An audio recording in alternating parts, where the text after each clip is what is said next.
Welcome to Servants of the Lord Ministries. Bienvenue à Servants of the Lord Ministries. Mon nom est Dr. Keith Jenkins et je suis le coordinateur international de Servants of the Lord Ministries. Avant de commencer mon message d'aujourd'hui, je veux vous partager la mission de ce ministère qui a été donnée à Joseph Hitchcock il y a de nombreuses années. Le fondateur de ce ministère. Il dit « J'ai des enfants dans chaque nation et tu as des frères et des sœurs dont le cœur crie vers moi. Ils m'ont demandé un ministère, des bénédictions et des dons. Je leur ai donné ces choses et cela les a bénis, mais il y a une partie de leur esprit qui n'a jamais été comblée et qui est réservée à une relation intime avec moi. Maintenant leur cœur crie vers moi, juste pour moi. C'est à eux que je t'envoie, car je ne veux pas qu'ils mettent les années qu'il t'a fallu pour arriver jusqu'à moi, parce qu'il n'y avait personne pour te montrer comment faire à l'époque. Servants of the Lord Ministries est un ministère d'enseignement et de formation envoyé au corps de Christ pour atteindre les personnes qui ont un cœur selon Dieu. Et ce message est destiné à ceux qui veulent apprendre à le connaître, grandir en lui et être prêts pour son apparition. Aujourd'hui, je partage un message sur le fait de savourer les choses de Dieu. Nous lisons dans Marc, l'évangile de Marc, chapitre 8, verset 27 au verset 33. Je répète, c'est l'évangile de Marc, chapitre 8, commençons par le verset 27. Jésus s'en alla avec ses disciples dans les villages de Césarée de Philippe et il leur posa en chemin cette question, « Qui dit-on que je suis ?» Verset 28. Ils répondirent, « Jean-Baptiste, les autres Élie, les autres l'un des prophètes. » Verset 29. « Et vous, leur demanda-t-il, qui dites-vous que je suis ?» Pierre lui répondit, « Tu es le Christ. » Verset 30. Jésus leur recommanda sévèrement de ne dire cela de lui à personne. Verset 31. Alors il commença à leur apprendre qu'il fallait que le Fils de l'homme souffrit beaucoup, qu'il fût rejeté par les anciens, par les principaux sacrificateurs et par les scribes, qu'il fût mis à mort et qu'il ressuscita 3 jours après. Verset 32. Il leur disait ces choses ouvertement et Pierre, l'ayant pris à part, se mit à le reprendre. Verset 33. Mais s'étant retourné et ayant regardé ses disciples, il réprimanda Pierre en disant, « Retire-toi derrière moi, Satan, car tu ne savoures pas ce qui est de Dieu, mais ce qui est des hommes. » Le mot « savourer » dans Strong est le numéro 5426 qui vient d'un autre mot qui veut dire « exercer l'esprit », c'est-à-dire entretenir ou avoir un sentiment ou une opinion, implicitement être mentalement disposé, plus ou moins sérieusement dans une certaine direction. Intensivement s'intéresser à quelque chose, avoir ses propres préoccupations ou son obéissance, mettre l'affection sur, être attentionné, être comme, être d'un, être du même esprit, considérer, savourer, penser. Ce mot traduit par savourer dans ce passage est utilisé plus de 20 fois dans le Nouveau Testament. Les 2 fois où Jésus a utilisé ce mot étaient immédiatement après qu'il a parlé du renoncement de soi-même et de prendre sa croix chaque jour pour le suivre. Cela rend ce mot penser significatif ou savourer significatif. Si tu ne suis pas Jésus aujourd'hui, c'est peut-être parce que tu savoures encore les choses des hommes. Jacques a dit dans Jacques chapitre 4, verset 1 à 4. C'est Jacques chapitre 4, nous commençons par le verset 1. D'où viennent les luttes et d'où viennent les querelles parmi vous? N'est-ce pas de vos passions qui combattent dans vos membres? Verset 2. Vous convoitez et vous ne possédez pas, vous êtes meurtriers et envieux, et vous ne pouvez pas obtenir, vous avez des querelles et des luttes, et vous ne possédez pas parce que vous ne demandez pas. Verset 3, vous demandez et vous ne recevez pas parce que vous demandez mal, dans le but de satisfaire vos passions. Verset 4, adultères que vous êtes. Ne savez-vous pas que l'amour du monde est inimitié contre Dieu? Cela donc qui veut être ami du monde se rend ennemi de Dieu. En suivant Jésus, tu auras la croix devant toi et le monde derrière toi. Le vieux cantique dit Moi j'ai décidé de suivre Jésus. Moi j'ai décidé de suivre Jésus. Toujours tout droit sans retourner. Le monde derrière moi, la croix devant moi, toujours tout droit sans retourner. Les choses du monde devraient perdre de leur valeur pour toi si tu suis le Christ sur le chemin étroit. Dans Actes 28, verset 22, le même mot savouré utilisé par Jésus est traduit par penser ou réfléchir. Dans Romains 8, verset 5, le mot savourer est traduit par faire attention ou être attentif dans la version King James. Savourer apparaît aussi dans Romains 12, verset 3 et est traduit par penser. Paul dit dans Philippiens 4, verset 6 au verset 8. C'est Philippiens, chapitre 4. Commençons par le verset 6. Ne vous inquiétez de rien, mais en toute chose faites connaître vos besoins à Dieu par des prières et des supplications avec des actions de grâce. Verset 7. Et la paix de Dieu qui surpasse toute intelligence gardera vos cœurs et vos pensées en Jésus-Christ. Verset 8. Au reste, frères, que tout ce qui est vrai, tout ce qui est honorable, tout ce qui est juste, tout ce qui est pur, tout ce qui est aimable, tout ce qui mérite l'approbation, ce qui est vertueux et digne de louange, soit l'objet de vos pensées. Paul a dit de ne prendre aucune initiative soi-même pour penser à ta propre vie temporelle. Il a donné une liste des choses auxquelles il faut plutôt penser si tu es sur le chemin étroit. Penser à autre chose pourrait conduire à la tentation. Paul a dit de rendre grâce de manière à ce que tu traverses vienne de Dieu. Les personnes qui s'avouent les choses de ce monde te diront de prendre soin de toi. Ces personnes sont gentilles et sincères, mais elles ont au moins un pied dans le monde. Tu ne dois pas te préoccuper de ta vie temporelle et essayer de la préserver. Jésus a poursuivi dans Marc, chapitre 8, verset 34 au verset 38. C'est l'évangile de Marc, chapitre 8, verset 34.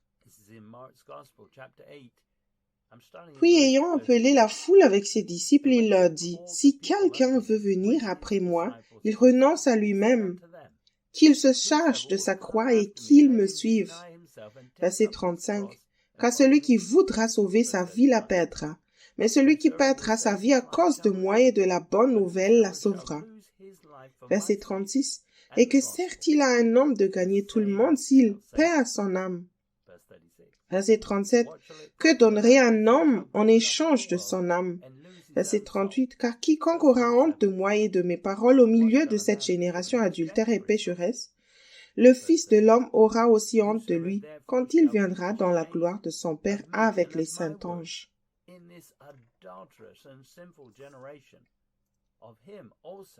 L'enseignement selon lequel le Messie doit souffrir a provoqué une réaction chez les disciples. L'enseignement de Jésus était un mystère pour les Juifs. Les disciples ne savouraient pas les choses de Dieu après avoir entendu que Jésus devait souffrir et mourir. Jésus a ensuite appelé tout le peuple à entendre la vérité sur le salut de leur âme. Ton âme est ton caractère. Tu peux obtenir les choses temporelles dans ce monde en servant de l'argent, mais perdre ton âme. Tu dois être prêt à perdre quelque chose dans le domaine naturel pour gagner quelque chose de spirituel. Jacques a dit dans Jacques chapitre 1, verset 2 au verset 4. C'est Jacques chapitre 1, je lis le verset 2. Mes frères, regardez comme un sujet de joie complète les diverses épreuves auxquelles vous pouvez être exposés. Verset 3. Sachant que l'épreuve de votre foi produit la patience. Verset 4. Mais il faut que la patience accomplisse parfaitement son œuvre, afin que vous soyez parfaits et accomplis sans faillir en rien. Sans endurance dans la patience, tu ne verras jamais comment Dieu fournit tout à sa manière. Tu seras toujours tenté d'obtenir ce que tu veux quand tu le veux dans la chair. Paul a été transformé en utilisant les précieuses promesses de Dieu. Paul a dit dans Philippiens 3, verset 7 au verset 11.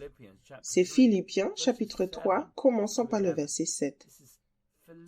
Mais ces choses qui étaient pour moi des gains, je les ai regardées comme une perte à cause de Christ. Verset 8. Et même je regarde toutes choses comme une perte à cause de l'excellence de la connaissance de Jésus-Christ, mon Seigneur, pour lequel j'ai renoncé à tout, et je les regarde comme de la boue, afin de gagner Christ. Verset 9. Et d'être trouvé en lui, non avec ma justice, celle qui vient de la loi, mais avec celle qui s'obtient par la foi en Christ, la justice qui vient de Dieu par la foi. Verset 10. Afin de connaître Christ et la puissance de sa résurrection et la communion de ses souffrances en devenant conforme à lui dans sa mort pour parvenir. Verset 11. Si je puis à la résurrection d'entre les morts. Le mot savouré dans Strong signifie exercer ton esprit. L'homme n'a pas été conçu pour penser indépendamment de Dieu. L'humanité est redoutablement et merveilleusement faite. Le cerveau a la capacité de contenir de grandes quantités d'informations conçues par Dieu pour qu'il y mette ses pensées divines. La science nous dit que l'homme n'utilise qu'environ 5% de la capacité totale de son cerveau. Dieu t'a créé, toi, et ton esprit. Il sait donc comment le faire fonctionner plus efficacement en le contrôlant par l'esprit. L'homme consulte sa propre pensée depuis qu'il a été séparé de Dieu par le péché en opérant dans la chair. Ceux qui vivent par la foi ont appris une nouvelle habitude. Écoutez à la place. Le psalmiste dit dans Psaume 46, versets 10 et 11. C'est le psaume, chapitre 46, je lis le verset 10. Tenez-vous tranquille et sachez que je suis Dieu. Je serai exalté parmi les nations, je serai exalté sur la terre. L'Éternel des armées est avec nous, le Dieu de Jacob nous est une autre retraite, c'est là. Le mot « retraite » en français dans Strong est le numéro 4869, qui veut dire proprement une falaise ou autre lieu élevé ou inaccessible, abstraitement l'altitude, au sens figuré un refuge, un lieu dans Moab, défense, au fort, aux retraites. Le temps touche à sa fin. Une fois que Dieu sera exalté parmi les païens, la coupe de colère de Dieu sera déversée. Dieu sera exalté pendant la tribulation. La situation menant à son exaltation sera également utilisée pour secouer le monde et préparer son épouse. La seule forteresse solide dans ces derniers jours sera le royaume de Dieu. Paul dit dans Romains 14, verset 17. C'est Romains 14, verset 17. Car le royaume de Dieu n'est pas le manger et le boire, mais la justice, la paix et la joie par le Saint-Esprit. La paix de Dieu est disponible maintenant dans le royaume de Dieu. Cela inclut la paix de Dieu qui dépasse toute compréhension. Ceux qui sont dans le royaume de Dieu ont la joie de faire la volonté du Père. Cela n'est possible que dans l'Esprit. Paul a dit dans Philippiens 2, versets 9 à 12. C'est le livre de Philippiens, chapitre 2. Nous commençons par le verset 9. C'est pourquoi aussi Dieu l'a souverainement élevé et lui a donné le nom qui est au-dessus de tout nom. Verset 10, afin qu'au nom de Jésus, tout genou fléchisse dans les cieux, sur la terre et sous la terre. Verset 11, et que toute langue confesse que Jésus-Christ est Seigneur à la gloire de Dieu, le Père. Verset 12, ainsi, mes bien-aimés, comme vous avez toujours obéi, travaillez à votre salut avec crainte et tremblement, non seulement comme en ma présence, mais bien plus encore maintenant que je suis absent. À la fin de cette dispensation, tout le monde déclarera que Jésus est Seigneur. Même le diable fléchira le genou. Le diable sera convaincu lorsqu'il verra la façon dont Jésus traite avec miséricorde et justice tous ceux qu'il a utilisés, maltraités et presque détruits. Tout le monde déclarera que Jésus agit selon les instructions du Père. Tu devrais chercher Dieu avec crainte et tremblement maintenant, sachant que la seule chose qui plaira à Dieu maintenant est l'obéissance à l'Esprit dans la pensée, dans le but et l'action. Jésus a enseigné dans Matthieu 6, verset 33. C'est l'évangile de Matthieu, chapitre 6. Je lis le verset 33.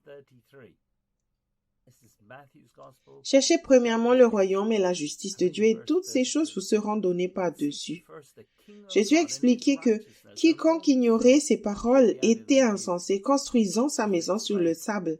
Ceux qui appliquent les enseignements de Jésus sont sages et feront l'expérience de sa provision. Si tu ne cherches pas son royaume en premier, tes priorités sont mauvaises, car tu as développé un goût pour les choses de ce monde.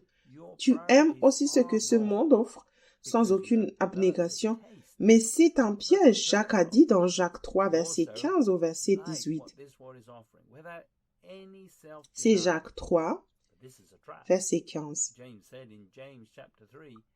Cette sagesse n'est point celle qui vient d'en haut, mais elle est terrestre, charnelle, diabolique. Verset 16. Car là où il y a un zèle amer et un esprit de dispute, il y a du désordre et toutes sortes de mauvaises actions. Verset 17. La sagesse d'en haut est premièrement pure, ensuite pacifique, modérée, conciliante, pleine de miséricorde et de bons fruits, exempte de duplicité, d'hypocrisie. Verset 18. Le fruit de la justice est semé dans la paix par ceux qui recherchent la paix. Les personnes nées de nouveau et qui seront laissées derrière pendant la tribulation seront coupables de s'être trompées dans leurs priorités. Dieu transmet sa volonté parfaite pour chacun de ses enfants. Dieu n'est pas corrompu et il n'a pas non plus été corrompu par le diable. Il est la source de tout amour en tout temps. Il est constant et ne change pas. Pour vivre éternellement avec lui, tu dois abandonner ce mode de vie naturel et vivre sous son contrôle. Il sait ce qu'il faut faire et te dira toujours la vérité car il ne peut pas se renier. Paul a dit dans Timothée 2 Timothée chapitre 2 verset 11 jusqu'au verset 13. 2 Timothée chapitre 2, je lis le verset 11. Cette parole est certaine. Si nous sommes morts avec lui, nous vivrons aussi avec lui. Verset 12. Si nous persévérons, nous régnerons aussi avec lui. Si nous le renions, lui aussi nous reniera. Verset 13. Si nous sommes infidèles, il demeure fidèle car il ne peut se renier lui-même. Le mot savour dans Strong signifie également tenir, avoir ou exprimer un sentiment. Les sentiments humains peuvent se transformer en émotivité excessive, en sentiments plus raffinés, en sentiments tendres ou en tendresse, en douceur de cœur ou tendresse de cœur dans ce monde. Dieu t'a créé pour exprimer tous ces sentiments à différents moments. Il peut exprimer une variété de sentiments à travers toi, mais il doit avoir le contrôle de tes émotions et de tes sentiments. Ceux qui ont les mêmes sentiments sont souvent attirés l'un vers l'autre dans une relation. N'importe qui peut avoir une pensée suscitée par des passions terrestres. Si tu es né de nouveau, tu peux aussi avoir une pensée suscitée par le Saint-Esprit à travers ta relation avec Dieu. Jésus a dit dans Jean 14, verset 15 au verset 17. C'est l'évangile de Jean, chapitre 14, verset 25. Si vous m'aimez, gardez mes commandements. Verset 16. Et moi, je prierai le Père et il vous donnera un autre consolateur afin qu'il demeure éternellement avec vous. Verset 17. L'esprit de vérité que le monde ne peut recevoir parce qu'il ne le voit point et ne le connaît point. Mais vous le connaissez car il demeure avec vous et il sera en vous. Garder les commandements ne semble pas très sentimental. Les voies de Dieu ne sont pas les voies de l'homme. Elles sont plus élevées et n'ont donc pas de sens pour ta pensée naturelle. Mais c'est pour cela que tu as reçu le Saint-Esprit si tu es né de nouveau. Maintenant que tu es né de nouveau, tu peux tomber amoureux de Jésus. Si tu veux vraiment lui montrer ton amour et ressentir ses sentiments, chercher ses commandements pour ta vie. Dieu est amour. Il ne peut rien faire qui ne soit pas la meilleure pour ta vie. Jésus a poursuivi dans Jean 14, verset 21. C'est l'évangile de Jean, chapitre 14, verset 21. Celui qui a mes commandements et qui les garde, c'est celui qui m'aime. Et celui qui m'aime sera aimé de mon Père, Je l'aimerai et je me ferai connaître à lui. Le mot savour dans Strong signifie également tenir, avoir ou exprimer un sentiment. Joseph Hitchcock disait toujours que les opinions sont comme le nez et que tout le monde en a une. Alors tu n'as pas besoin d'un autre nez. Une opinion naturelle est un jugement fait sans tous les faits. Dans ce monde, tu as peut-être entendu la phrase suivante. En cas de doute, demande une deuxième opinion.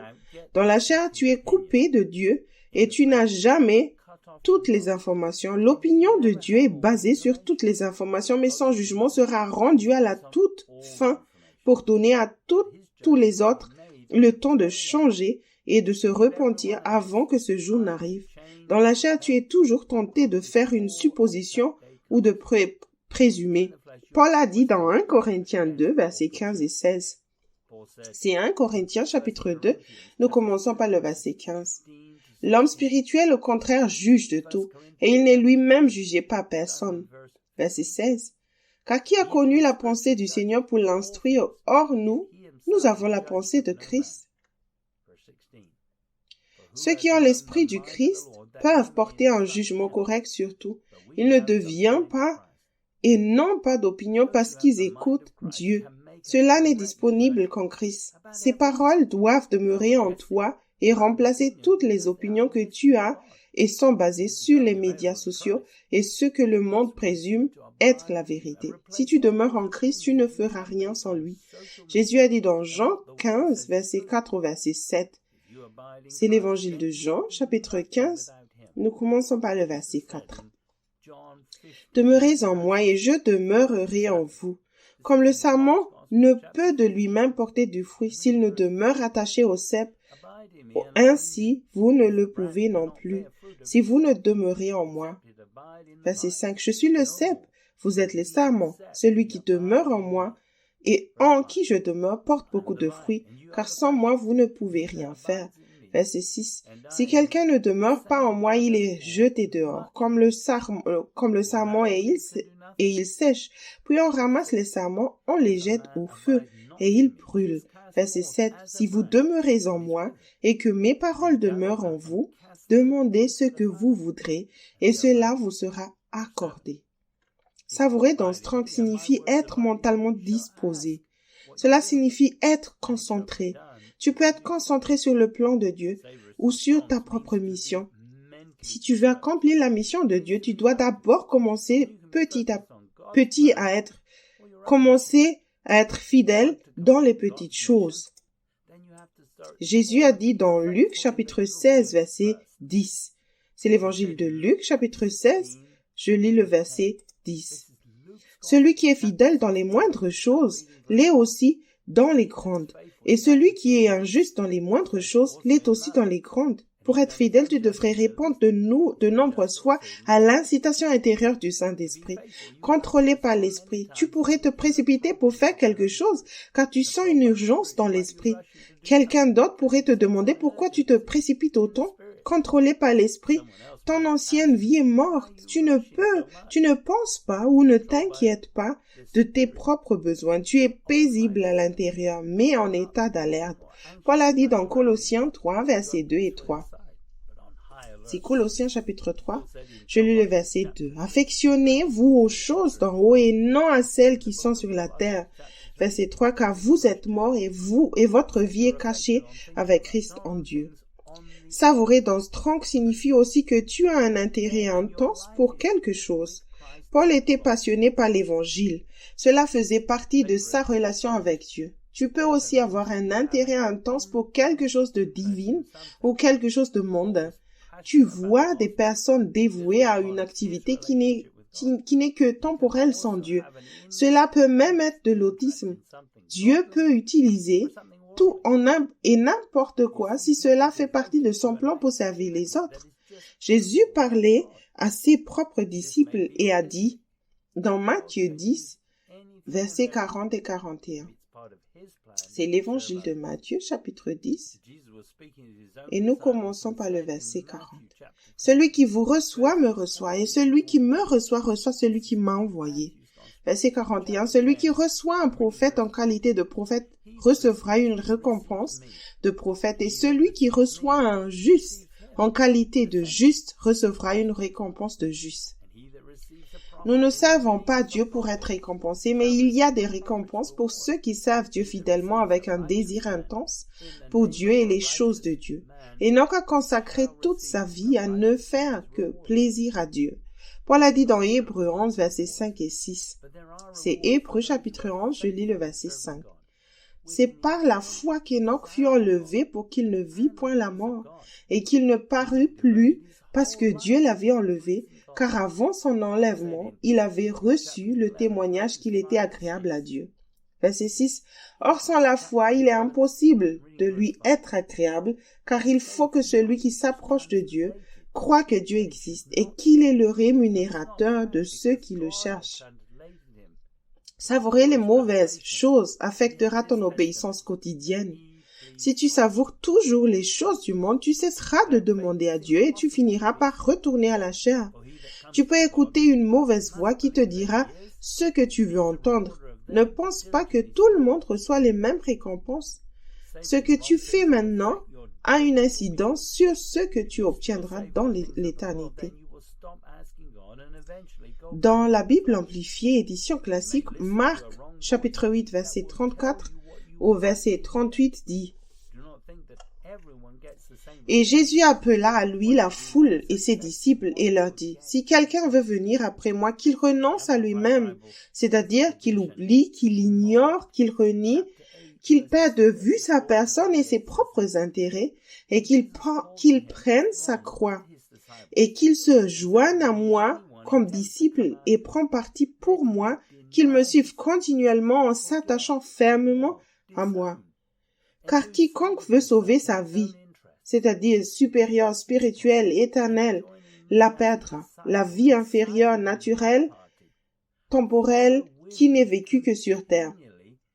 Et quiconque renonce à sa vie, c'est-à-dire qui n'est vécu que sur terre, à cause de moi et de l'Évangile, la sauvera, c'est-à-dire sa vie supérieure, spirituelle dans le royaume éternel de Dieu.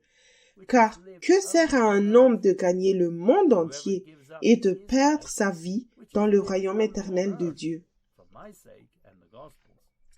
Car que peut donner un homme en échange, c'est-à-dire une compensation, une rançon en retour de sa vie bénie dans le royaume éternel de Dieu? Car celui qui a honte, ici et maintenant, de moi et de mes paroles dans cette génération adultère et infidèle et surtout pécheresse, celui-là aussi aura honte du Fils de l'homme quand il viendra dans la gloire, splendeur et majesté de son Père avec les saints anges.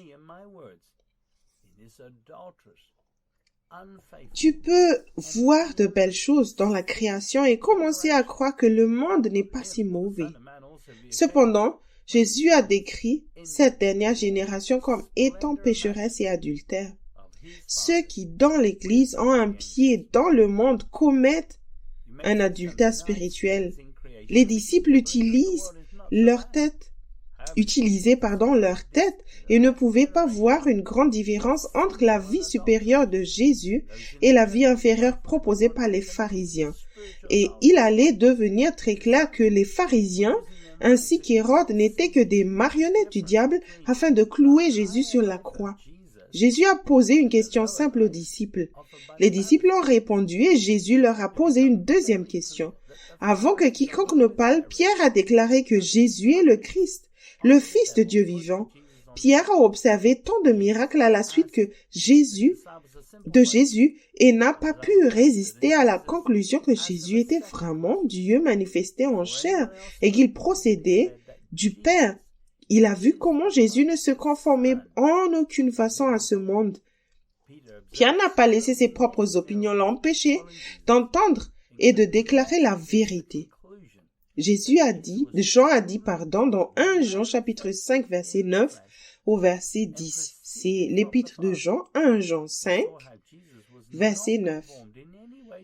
Si nous recevons le témoignage des hommes, le témoignage de Dieu est plus grand, car le témoignage de Dieu consiste à ce qu'il a rendu témoignage à son Fils. Verset 10. Celui qui croit au Fils de Dieu a ce témoignage en lui-même. Celui qui ne croit pas, Dieu le fait menteur, puisqu'il ne croit pas au témoignage que Dieu a rendu à son Fils. Dans la Bible Message, 1 Jean 5, verset 9 au verset 10 dit « Si nous prenons le témoignage humain au pied de la lettre, combien plus devrions-nous être rassurés lorsque Dieu témoigne comme il le fait ici, en témoignant concernant son Fils. Celui qui croit au Fils de Dieu confirme intérieurement le témoignage de Dieu. Celui qui refuse de croire traite en fait Dieu de menteur, refusant de croire la parole, le propre témoignage de Dieu concernant son Fils. Le Saint-Esprit peut témoigner dans chaque cœur que Jésus est le Fils unique de Dieu vivant et qu'il est venu en chair, qu'il n'a jamais péché et qu'il a habité parmi nous. Les Juifs ne voyaient pas la nécessité de la croix. Les parties de l'Écriture que les chefs religieux ne comprennent pas aujourd'hui sont exclus de la même manière. De nombreux cultes aujourd'hui ne croient pas que Jésus est divin et qu'il devra faire face au jugement. Jésus doit être 100% Dieu et 100% humain en tant que médiateur entre Dieu et l'homme. Israël n'avait pas besoin d'une solution politique, mais d'une repentance des œuvres mortes. C'est pourquoi Christ est mort pour donner à tous ceux qui ont un cœur selon Dieu une chance égale par son esprit de se repentir des œuvres mortes. Nous lisons dans Zacharie 4, verset 6 au verset 14. C'est Zacharie chapitre 4. Nous commençons par le verset 6. Alors il reprit et me dit, « C'est ici la parole que l'Éternel adresse à Zorobabel.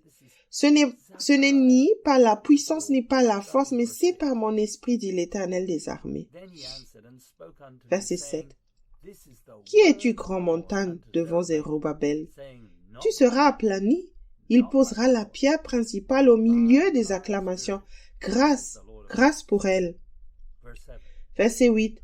La parole de l'Éternel me fut adressée en ces mots. Verset 9. Les mains de Zorobabel ont fondé cette maison, et ses mains l'achèveront. Et tu sauras que l'Éternel des armées m'a envoyé vers vous. Verset 10. Car ceux qui méprisent le jour des faibles commencements se réjouiront en voyant le niveau dans la main de Zorobabel. Ces sept sont les yeux de l'Éternel qui parcourent toute la terre. Verset 11, je pris la parole et je lui dis, que signifient ces deux oliviers à la droite du chandelier et à sa gauche? Verset 12, je pris une seconde fois la parole et je lui dis, que signifient les deux rameaux d'olivier qui sont près des deux conduits d'or d'où découle l'or? Verset 13, il me répondit, ne sais-tu pas ce qu'ils signifient? Je dis non, mon Seigneur. Verset 14, et il dit, ce sont les deux oins qui se tiennent devant le Seigneur de toute la terre. Zérubabel, également orthographié Zorobabel, au VIe siècle avant Jésus-Christ, était le gouverneur de Judée, sous le règne desquels la résurrection du temple juif de Jérusalem a eu lieu. D'origine davidique, on pense que Zérubabel était à l'origine un juif babylonien qui est retourné à Jérusalem à la tête d'une bande d'exilés juifs et est devenu gouverneur de Judée sous les Perses. Influencé par les prophètes Agé et Zacharie, il a reconstruit le temple. En tant que descendant de la maison de David, Zérubabel a ravivé les croyants juifs. Zacharie n'a pas interprété ce qu'il a vu dans la vision avec son propre esprit, mais a posé d'autres questions à Dieu. Si tu es un enfant de Dieu, tu peux faire de même. Pierre a dit dans 2 Pierre, chapitre 1, verset 19 au verset 21. C'est 2 Pierre, chapitre 1, verset 19. Et nous tenons pour d'autant plus certain La parole prophétique à laquelle vous faites bien de prêter attention comme à une lampe qui brille dans un lieu obscur jusqu'à ce que le jour vienne à apparaître et que l'étoile du matin se lève dans vos cœurs. Verset 20. Sachant tout d'abord vous-même qu'aucune prophétie de l'Écriture ne peut être un objet d'interprétation particulière. Verset 21. Car ce n'est pas par une volonté d'homme qu'une prophétie a jamais été apportée, mais c'est poussé par le Saint-Esprit que des hommes ont parlé de la part de Dieu. Si tu veux comprendre la Bible, tu dois avoir une relation personnelle avec Dieu. Compte sur la conviction personnelle de son esprit pour identifier la parole de vérité là où tu dois te repentir. La sainteté personnelle te donnera aussi des oreilles pour entendre ce qu'il voulait dire par ce qu'il a dit. L'interprétation personnelle de Pierre a été exposée par Marc au chapitre 8. Il a commencé à défendre des mensonges et a même réprimandé Jésus. Nous lisons dans Marc chapitre 8, versets 15 et 16. C'est l'évangile de Marc chapitre 8, je lis le verset 15. Jésus leur fit cette recommandation: gardez-vous avec soin du levain des pharisiens et du levain d'Hérode. Les disciples raisonnaient entre eux et disaient: c'est parce que nous n'avons pas de pain. Dans le livre Réveillez-vous, Le temps touche à sa fin, volume 1, Fondation pour une maturité spirituelle, version réimprimée 2016, dans l'introduction, pages 2 et 3, Joseph Hitchcock écrit: le diable utilise de nombreuses ruses pour empêcher les chrétiens de devenir spirituels et de grandir spirituellement. Nous ne devons pas être ignorants de ces mensonges sournois. Dieu m'a donné de nombreuses vérités qui exposent les plans du diable. Dieu veut que tous ses enfants connaissent ces vérités. Cela fait plus de 40 ans que je partage la vérité avec des chrétiens. J'ai voyagé dans plus de 100 nations différentes à travers le monde. J'ai partagé avec des croyants issus de nombreux milieux culturels et confessionnels. Certains ont eu des oreilles pour entendre, d'autres non. J'ai été stupéfait par le grand nombre de chrétiens qui ne connaissent pas la vérité fondamentale que Dieu veut que ses enfants connaissent. Il y a quelques années, j'ai demandé au Père: quelle est la principale raison pour laquelle tes enfants ne savent pas ce que tu veux qu'ils sachent? Il a répondu: c'est qu'ils pensent savoir. Ce qu'ils pensent savoir les empêche de savoir ce que je veux qu'ils sachent. J'ai demandé à Dieu ce que cela signifiait. Il a répondu: lorsque tu penses savoir quelque chose, que ce soit la vérité ou non, tu libères ta foi en elle. À partir de ce moment-là, c'est ce que tu crois sur ce sujet particulier. Tu ne cherches plus à obtenir d'autres informations sur le sujet car tu crois déjà connaître la vérité. Si quelqu'un essaie de partager quelque chose de différent avec toi, tu y résisteras généralement car ce qu'il dit est contraire à ce que tu crois. Tu crois que tu as raison, donc ils doivent avoir tort. Ce n'est pas un problème si ce que tu crois est la vérité, mais qu'en est-il si c'est en fait un mensonge? Jésus préparait ses disciples. Il les a avertis de ne pas écouter les pharisiens ou Hérode. Les chefs religieux pensaient être justes en gardant les traditions juives et prêts pour le Messie, mais le diable s'est servi d'eux pour crucifier Jésus. Selon les Écritures, les disciples ont été dispersés à la croix et Jésus a été trahi. L'enseignement de la croix était un mystère pour le bien des païens. Peu après la résurrection, Philippe a été dirigé par un ange pour aider un eunuque, pieux qui visitait Jérusalem et cherchait la vérité sur son chemin et de retour en Afrique. Nous lisons dans Actes chapitre 8, verset 30 au verset 35. C'est Actes chapitre 8, je commence par le verset 30. Philippe a couru et entendit l'Éthiopien qui lisait le prophète Ésaïe. Il lui dit: comprends-tu ce que tu lis?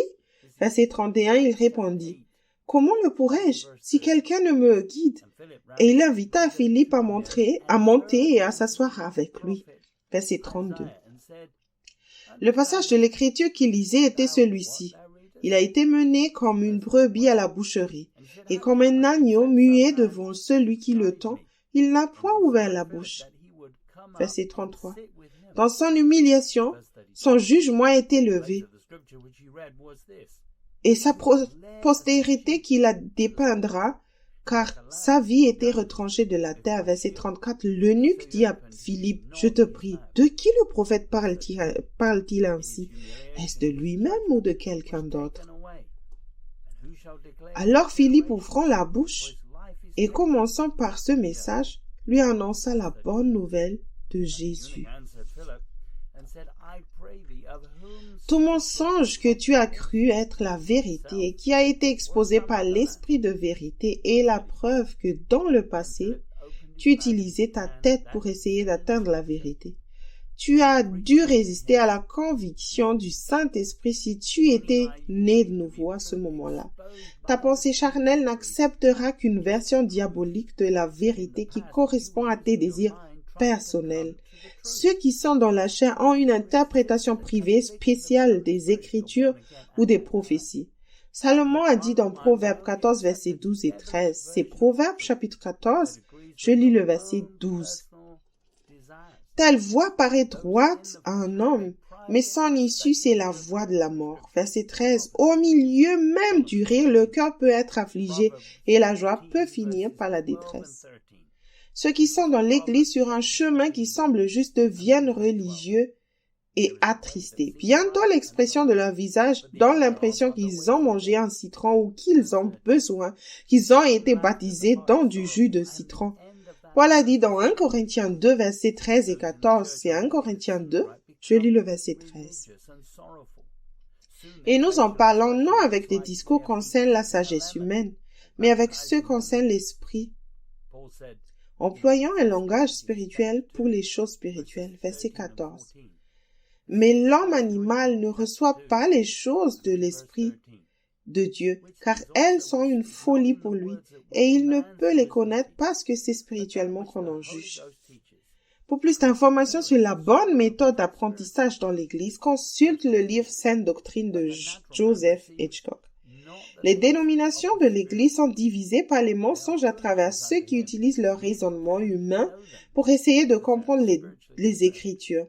Ils luttent et ont de grands domaines de doctrine à moitié achevés. Ceux qui utilisent leurs pensées et savourent les choses des hommes ont apporté la corruption dans l'Église. Jésus a dit dans Matthieu 5, verset 20. C'est l'évangile de Matthieu, chapitre 5, je lis le verset 20. Quand je vous le dis, si votre justice ne surpasse celle des scribes et des pharisiens, vous n'entrerez point dans le royaume des cieux. Ceux qui ont été formés pour utiliser les raisonnements humains ne lâcheront pas prise et ne laisseront pas Dieu leur donner une éducation spirituelle. Le diable les utilise pour interpréter les Écritures à sa façon, établir des mensonges et devenir des marionnettes dans une école biblique enseignant leur doctrine des démons, tout comme les pharisiens. Jean a dit dans 1 Jean chapitre 4, verset 1 au verset 3. 1 Jean 4, verset 1. Bien-aimés, n'ajoutez pas foi à tout esprit, mais éprouvez les esprits, pour savoir s'ils sont de Dieu, car plusieurs faux prophètes sont venus dans le monde. Verset 2. Reconnaissez à ceci l'Esprit de Dieu. Tout esprit qui confesse Jésus-Christ, venu en chair, est de Dieu. Verset 3. Et tout esprit qui ne confesse pas Jésus n'est pas de Dieu. C'est cela de l'Antéchrist, dont vous avez appris la venue et qui maintenant est déjà dans le monde. Jésus s'est dépouillé de toute sa puissance et de son autorité divine et a pris une forme humaine. Il n'a jamais consulté sa propre volonté, ni utilisé sa nature divine. Jésus s'est vidé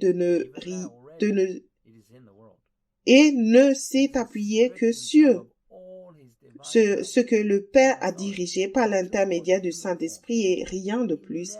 C'est ainsi que l'Esprit du Christ a fonctionné. Jésus a dit dans Jean 5, verset 28 au verset 30, c'est l'évangile de Jean, chapitre 5, je commence par le verset 28. Ne vous étonnez pas de cela, car l'heure vient où tous ceux qui sont dans les sépulcres entendront sa voix et en sortiront. Verset 29. Ceux qui auront fait le bien ressusciteront pour la vie, mais ceux qui auront fait le mal ressusciteront pour le jugement. Verset 30. Je ne puis rien faire de moi-même, selon que j'entends, je juge, et mon jugement est juste, parce que je ne cherche pas ma volonté, mais la volonté de celui qui m'a envoyé. De nombreux chrétiens nés de nouveau prétendent avoir la pensée de Christ juste parce qu'ils sont nés de nouveau, mais ils consultent toujours leur propre pensée. Jésus n'a jamais fait cela. Il écoute des mensonges sans rien tester avec le témoignage du Saint-Esprit. Les fruits dans leur vie montrent qu'ils pêchent encore. Ils ignorent même les mauvais fruits dans leur vie qui montrent qu'ils ne sont pas spirituels. Ils finiront dans la résurrection de la malédiction s'ils continuent à faire le mal. Paul a dit dans 2 Corinthiens 10, verset 1 au verset 6, c'est 2 Corinthiens 10, je lis le verset 1. Moi, Paul, je vous prie par la douceur et la bonté de Christ, moi, humble d'apparence quand je suis au milieu de vous, et plein de hardiesse à votre égard quand je suis éloigné.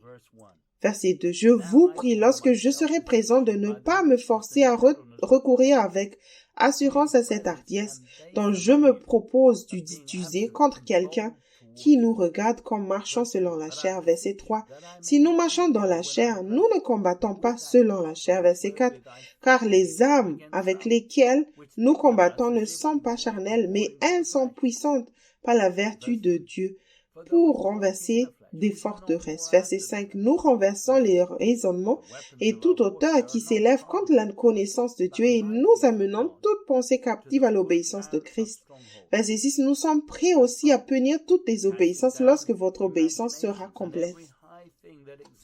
Les Corinthiens étaient charnels et ont défié Paul, mais il a expliqué qu'il allait exposer les véritables motifs et attitudes des leaders avec des âmes spirituelles. Ce ne sera pas agréable pour ceux qui ont un motif impur, mais à la fin tout le monde saura où et comment ils se sont trompés. Ils devaient également se repentir et faire eux-mêmes les corrections nécessaires avant d'aider quelqu'un d'autre. Jésus a dit dans Matthieu 7, verset 15 au verset 19, c'est l'évangile de Matthieu chapitre 7, je commence par le verset 15. Gardez-vous des faux prophètes. Ils viennent à vous en vêtements de brebis, mais au-dedans ce sont des loups ravisseurs. Verset 16. Vous les reconnaîtrez à leurs fruits. Cueille-t-on des raisins sur des épines ou des figues sur des chardons? Verset 17. Tout bon arbre porte de bons fruits, mais le mauvais arbre porte de mauvais fruits. Verset 18. Un bon arbre ne peut porter de mauvais fruits, ni un mauvais arbre porter de bons fruits. Verset 19. Tout arbre qui ne porte pas de bons fruits est coupé et jeté au feu.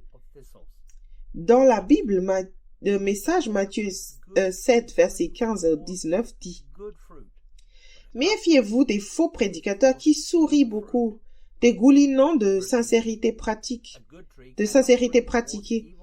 Il y a de fortes chances qu'ils cherchent à t'arnaquer d'une manière ou d'une autre. Ne te laisse pas impressionner par le charisme. Recherche le caractère. L'essentiel est de savoir qui sont les prédicateurs, pas ce qu'ils disent. Un leader authentique n'exploitera jamais tes émotions ou ton porte-monnaie. Ces arbres malades avec leurs pommes pourries vont être coupés et brûlés. Tout ce dont Christ avait besoin sur terre lui est venu par les directives du Saint-Esprit. Il n'a jamais péché. Ceux qui savourent les choses des hommes dans l'Église aujourd'hui sont attirés par les faux prophètes qui déclarent des bénédictions, des percées et des miracles. Ils parlent en vain d'une plus grande quantité de pouvoir ou d'autorité. Jésus a maintenu sa position et son rang et n'est pas devenu moins la parole en prenant une forme humaine, car il était toujours soumis au Père. Tu as besoin de la puissance du Saint-Esprit, mais si tu l'as déjà reçu, pourquoi n'opères-tu toujours pas avec la même puissance aujourd'hui? À moins que tu n'aies pris le contrôle de la Seigneurie et que tu sois retourné à la chair pour obtenir ce que tu veux. Salomon a dit dans Proverbe 3, versets 5 et 6, c'est Proverbe 3, verset 5. Confie-toi en l'Éternel de tout ton cœur et ne t'appuie pas sur ta sagesse. Verset 6. Reconnais-le dans toutes tes voies et il aplanira tes sentiers. Dans le livre Réveillez-vous, le temps touche à sa fin, volume 2, Grandir spirituellement dans le chapitre 1. À la page 27, Joseph Hitchcock écrit sur le principe de l'autel. Il dit: pour expliquer le fait de faire confiance au Seigneur de tout ton cœur, j'utilise l'illustration d'un grand hôtel ayant 1000 chambres. Chaque chambre représente une partie de ta nature. Peut-être que dans 50 de ces chambres, tu fais confiance à Dieu, mais il y a 950 chambres dans lesquelles tu ne lui fais pas confiance. Nous avons tendance à ouvrir les portes une par une. En une seule décision, j'ai choisi de donner à Dieu la clé maîtresse qui a ouvert les 1000 pièces. Il peut ouvrir toutes les portes qu'il veut quand il le veut. Satan a essayé de me tromper. Il a dit que Dieu ouvrait toutes les portes à la fois et que ce serait accablant. Il a dit que tout ce que j'ai fait de mal serait mis en lumière en même temps. Dieu ne fait pas cela. Il commence par une pièce et y entre en communion avec toi. Puis il s'occupe d'une autre pièce qui t'empêche de passer au niveau suivant jusqu'à ce que cette pièce soit nettoyée. Il pourrait y avoir une pièce avec 50 choses dedans qui doivent être réglées avant que toute cette pièce fasse confiance à Dieu. Il te donne la grâce de travailler sur une zone à la fois. Quand il décide qu'il n'est plus le temps de travailler dans cette pièce, il ferme la porte et elle la verrouille. Tout le reste de cette pièce est couvert par la grâce jusqu'à ce qu'il soit temps pour l'esprit de s'en occuper. Ce n'est pas retenu contre toi. Tu vois déjà ce qui se trouve derrière chaque porte de ton hôtel. Pourquoi ne pas lui donner le passe-partout pour que son œuvre puisse s'accomplir en toi? De cette façon, tu es renouvelé jour après jour et tu deviens comme Christ. Il est temps d'être honnête et d'admettre ce que tu as permis à Satan de faire par ignorance, incrédulité ou rébellion. Ceux qui savent les choses de Dieu sont heureux de continuer à tout demander à Dieu. Ils savent que le royaume de Dieu est déjà là maintenant. Lorsque Jésus établira son royaume, ils pourront aussi tout lui demander, car ils ont appris à communiquer et à entendre sa voix maintenant. Nous lisons dans Ésaïe 59, versets 1 et 2. Ésaïe 59, commençons par le verset 1. Non, la main de l'Éternel n'est pas trop courte pour sauver, ni son oreille trop dure pour entendre. Verset 2, mais ce sont vos crimes qui mettent une séparation entre vous et votre Dieu. Ce sont vos péchés qui vous cachent qui cachent sa face et l'empêchent de vous écouter. Le remède à ce que Dieu fournit passe par l'écoute de sa voix. Certains préfèrent un remède à court terme à la crise spirituelle de leur vie, basé sur des miracles et plus de puissance. Ensuite, ils retournent à leur situation antérieure en servant Dieu à leur guise et s'éloignent de la vérité. L'iniquité est ce qui te sépare d'une vie spirituelle riche et plus profonde. Salomon a dit dans Proverbe 3, versets 7 et 8, c'est Proverbe 3, je lis le verset 7. Ne sois point sage à tes propres yeux. Crains l'Éternel et détourne-toi du mal. Verset 8, ce sera la santé pour tes muscles et un rafraîchissement pour tes os. Dans la Bible, Message Proverbe 3, versets 7 et 8 dit, ne suppose pas que tu sais tout. Cours vers Dieu, fuis le mal. Ton corps rayonnera de santé. Tes os même vibreront de vie. Tu restes humble en écoutant et en laissant le Saint-Esprit te contrôler. Tes émotions et tes sentiments de façon constante. Tu dois choisir entre être baptisé dans du jus de citron et être baptisé dans le Saint-Esprit en rayonnant de santé. Pour t'éloigner du mal, tu dois reconnaître Dieu en toutes choses avec la crainte de Dieu. Paul a dit dans Romains 8, verset 8 au verset 11. C'est Romains chapitre 8. Nous commençons par le verset 8. Or, ceux qui vivent selon la chair ne sauraient plaire à Dieu. Verset 9. Pour vous, vous ne vivez pas selon la chair, mais selon l'Esprit. Si du moins l'Esprit de Dieu habite en vous, si quelqu'un n'a pas l'Esprit de Christ, il ne lui appartient pas. Verset 10. Et si Christ est en vous, le corps, il est vrai, est mort à cause du péché, mais l'esprit est vie à cause de la justice. Verset 11. Et si l'esprit de celui qui a ressuscité Jésus d'entre les morts habite en vous, celui qui a ressuscité Christ d'entre les morts rendra aussi la vie à vos corps mortels par son esprit qui habite en vous. Le mot demeurer dans Strong est le numéro 3611 tiré d'un autre mot qui veut dire occuper une maison, c'est-à-dire résider, au sens figuré habiter, rester, demeurer. Par implication cohabiter, habiter. Dans la Bible amplifiée classique, Romains 8, verset 8 à 11 dit, « Ainsi ceux qui vivent dans la vie de la chair, c'est-à-dire en répondant aux appétits et aux impulsions de leur nature charnelle, ne peuvent pas plaire à Dieu, ni le satisfaire, ni être acceptés par lui. Mais tu ne vis pas la vie de la chair. Tu vis la vie de l'esprit. Si le Saint-Esprit de Dieu habite vraiment en toi, te dirige et te contrôle.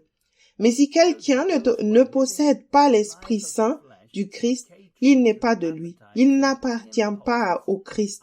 Il n'est pas vraiment un enfant de Dieu. Mais si Christ vit en toi, alors ton corps naturel est mort à cause du péché et de la culpabilité, mais l'esprit est vivant à cause de la justice qu'il t'impute. Et si l'esprit de celui qui a ressuscité Jésus d'entre les morts habite en vous, alors celui qui a ressuscité Jésus-Christ d'entre les morts rendra aussi la vie à vos corps mortels, éphémères, périssables, par son esprit qui habite en vous.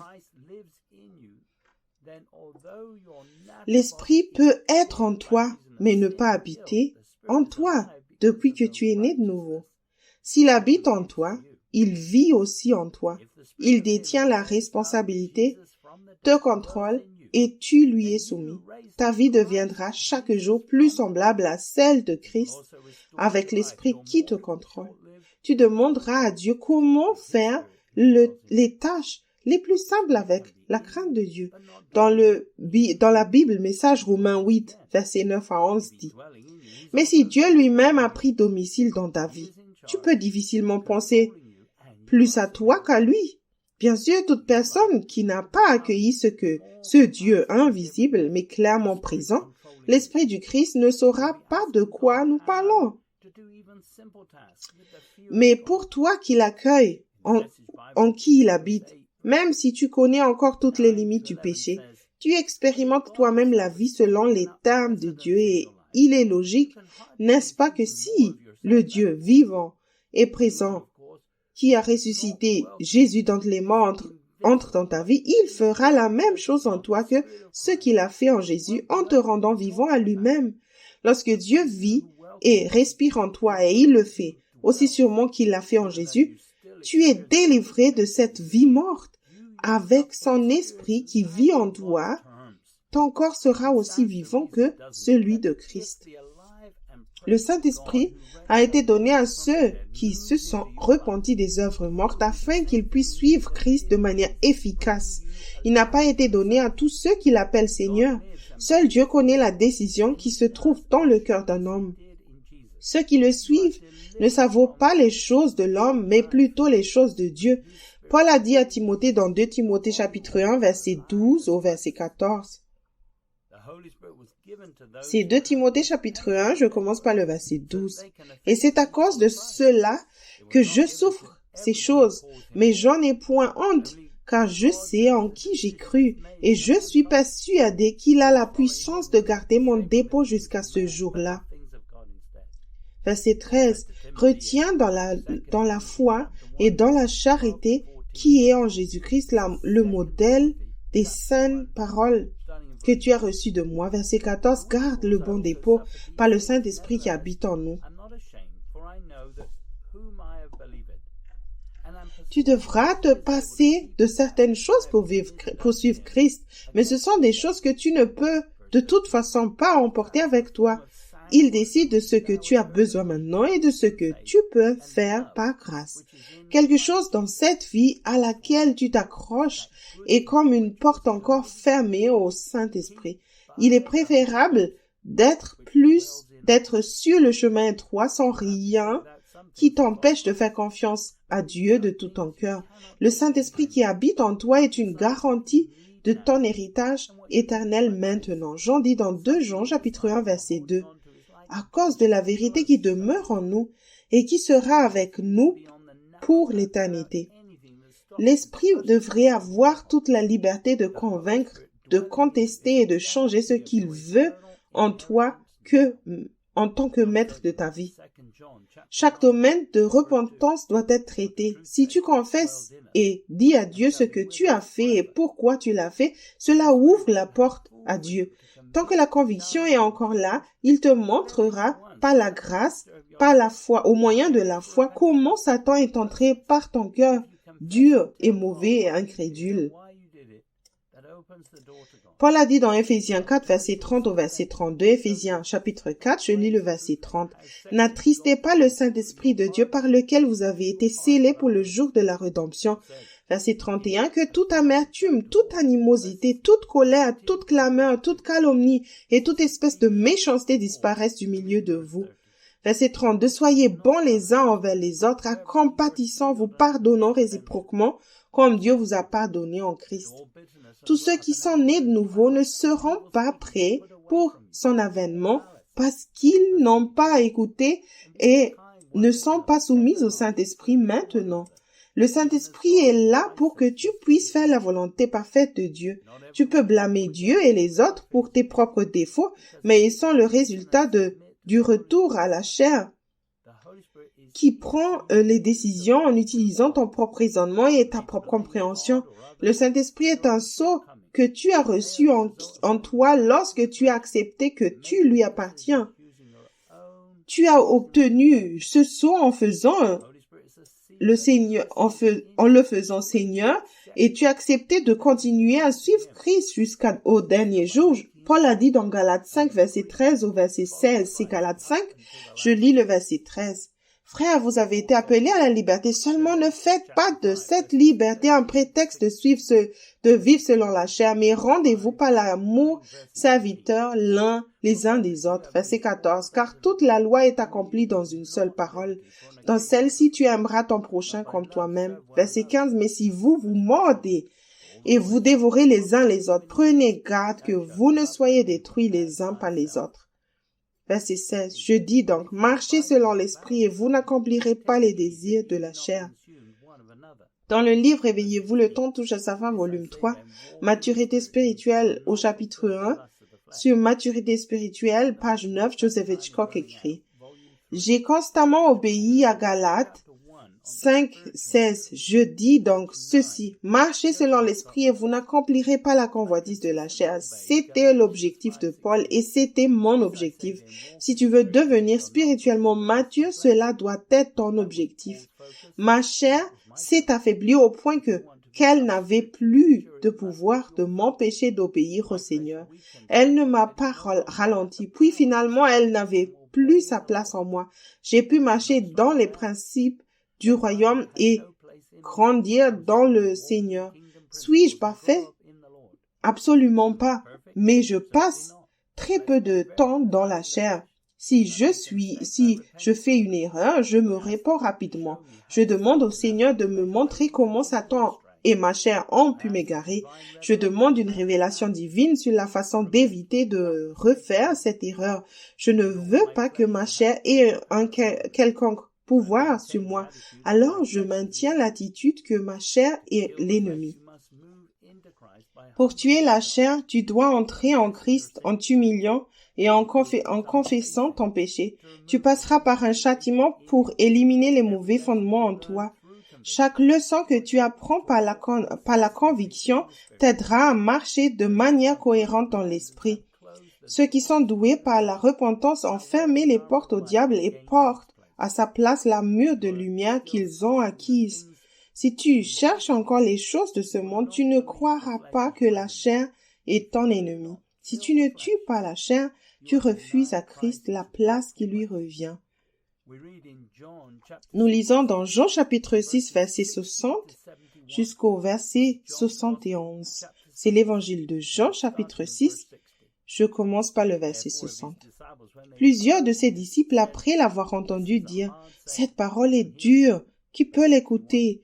Verset 61. Jésus, sachant en lui-même que ses disciples murmuraient à ce sujet, leur dit « Cela vous scandalise-t-il » 62. Et si vous voyez le Fils de l'homme monter où il était auparavant, verset 63, c'est l'esprit qui vivifie. La chair ne sert de rien. Les paroles que je vous ai dites sont esprit et vie. Verset 64.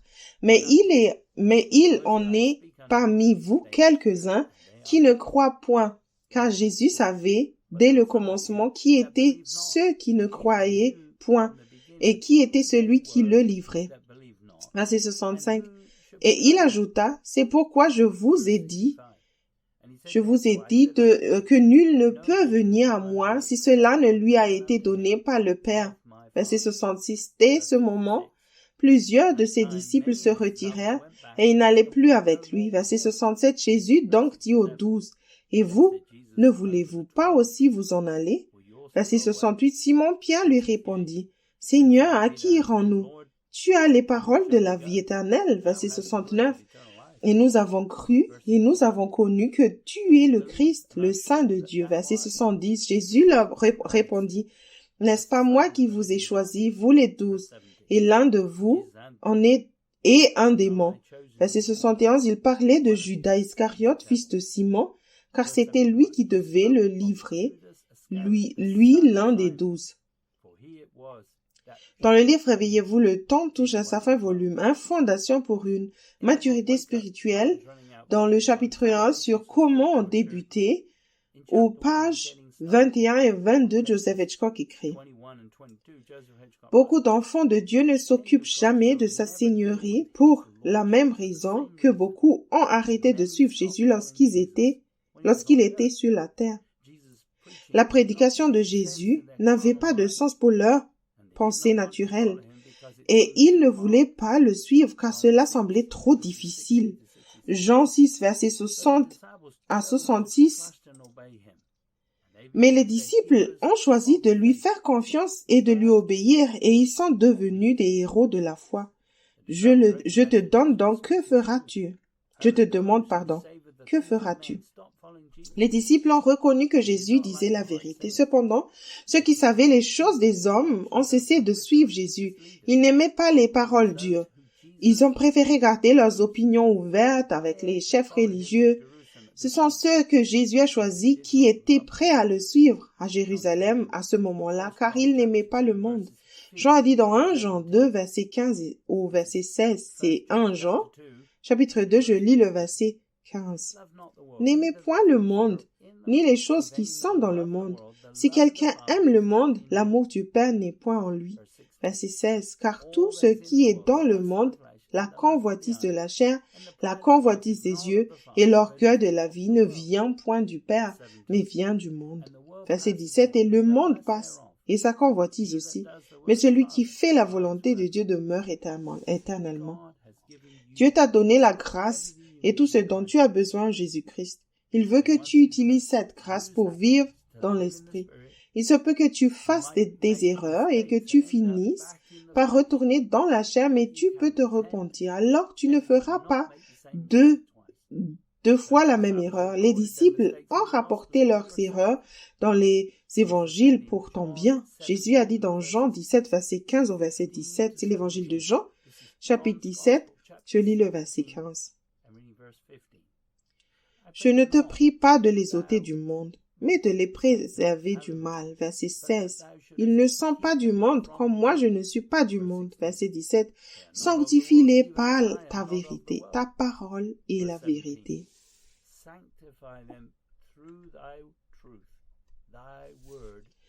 Même si tu es né de nouveau, tu peux toujours être de ce monde.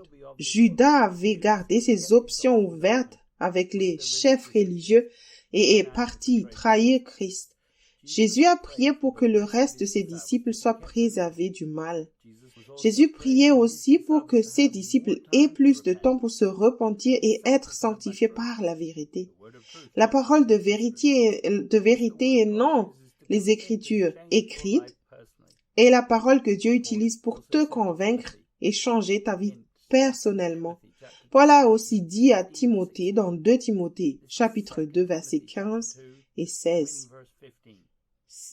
Et 2 Timothée 2, verset 15. Efforce-toi de te présenter devant Dieu comme un homme éprouvé, un ouvrier qui n'a point à rougir, qui dispense droitement la parole de la vérité. Verset 16. Évite les discours vains et profanes, car ceux qui les tiennent avanceront toujours plus dans l'impiété et leur parole rangera comme la gangrène. Ne te trompe pas si ta vie devient plus impie ou si ta vie ne change pas, alors tu n'étudies pas la parole de la vérité. N'étudie pas quelque chose avec ta pensée. Ton raisonnement humain ne peut pas arriver à la vérité. Étudie ce que Dieu a mis en lumière par la conviction.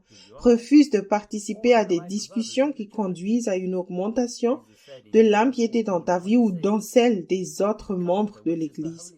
Jésus a dit dans Jean 14, verset 26, c'est l'évangile de Jean, chapitre 14, verset 26, « Mais le Consolateur, l'Esprit Saint, que le Père enverra en mon nom, vous enseignera toutes choses et vous rappellera tout ce que je vous ai dit. » Si ta vie ne change pas avec le meilleur professeur qui est en toi, alors quelque chose ne va pas.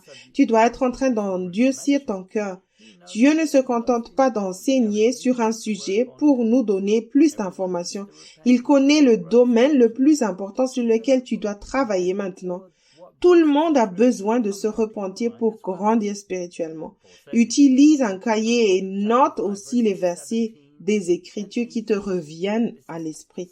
Paul a dit dans 2 Corinthiens 5, versets 17 et 18. 2 Corinthiens 5, verset 17.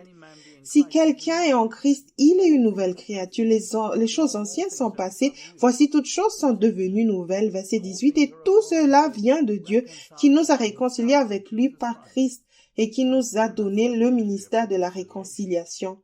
Dans le livre Réveillez-vous, le temps touche à sa fin, volume 1, Fondation pour une maturité spirituelle, version réimprimée 2016, au chapitre 2, sur Instruction pratique, page 35, Joseph Hitchcock écrit. N'oublie pas de traiter chaque vérité qui t'est divinement révélée par l'Esprit, surtout si tu es convaincu. Si tu traites la vérité dans l'Esprit, repens-toi de ce qui est contraire à la vérité et embrasse la vérité par la foi. La paix et la révélation couleront. Tu devrais entendre des indications sur ce qu'il faut faire, ce qu'il ne faut pas faire et les obstacles qui se trouvent sur ton chemin. N'oublie pas de rester simple. Il est important de se souvenir qu'il faut se méfier des moyens qui semblent bons. Le diable essaiera de te distraire avec des bonnes idées pour régler tes problèmes, mais il ne peut le faire que si tu es Seigneur. Reste dans l'esprit et laisse ton enseignement faire le travail. Dès que tu essaies de régler tes problèmes spirituellement par toi-même, tu es devenu le Seigneur. Ceux qui ont le ministère de la réconciliation sont d'abord réconciliés avec Dieu eux-mêmes. Ils peuvent aider les autres car ils savent comment changer et ont le fruit de l'esprit en abondance qui est aussi le fruit de la repentance. Paul a dit dans 1 Corinthiens 3, verset 16 ou verset 23. C'est 1 Corinthiens chapitre 3, je commence par le verset 16. Ne savez-vous pas que vous êtes le temple de Dieu et que l'Esprit de Dieu habite en vous? Verset 17. Si quelqu'un détruit le temple de Dieu, Dieu le détruira car le temple de Dieu est saint et c'est ce que vous êtes. Verset 16. Que nul ne s'abuse lui-même. Si quelqu'un parmi vous pense être sage selon ce siècle, qu'il devienne fou afin de devenir sage. Verset 19. Car la sagesse de ce monde est une folie devant Dieu aussi. Est-il écrit, il prend les sages dans leur ruse. Verset 20. Et encore, le Seigneur connaît les pensées des sages. Il sait qu'elles sont vaines.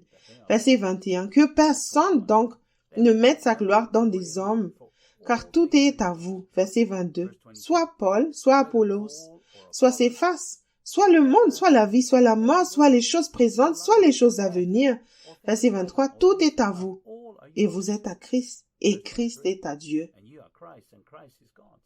Dans la Bible vivante, 1 Corinthiens 3, verset 18 au verset 20 dit « Arrêtez de vous faire des illusions. Si tu te considères comme ayant une intelligence supérieure à la moyenne selon les normes de ce monde, tu ferais mieux de mettre tout cela à côté et d'être un idiot plutôt que de le laisser te retenir de la véritable sagesse d'en haut.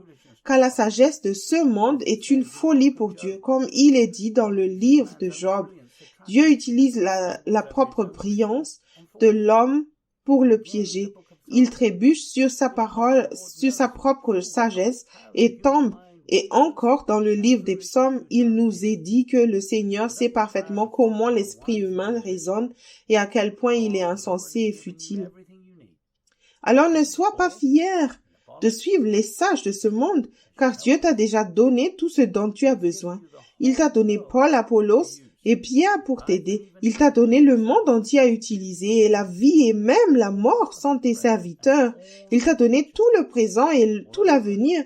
Tout est à toi et tout appartient à Christ et Christ est à Dieu.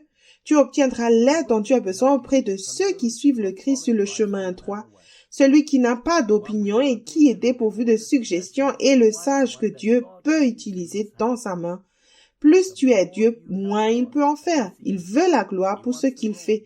Si tu fais le travail, c'est ta gloire, car tu l'as fait en consultant ta tête. Paul a dit dans Philippiens 2, verset 5 au verset 8. Philippiens chapitre 2, je lis le verset 5.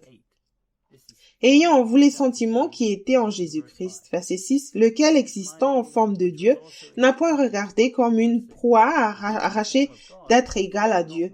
Verset 7. Mais s'est dépouillé lui-même en prenant une forme de serviteur, en devenant semblable aux hommes, ayant paru comme un simple homme. Verset 8. Il s'est humilié lui-même, se rendant obéissant jusqu'à la mort, même jusqu'à la mort de la croix.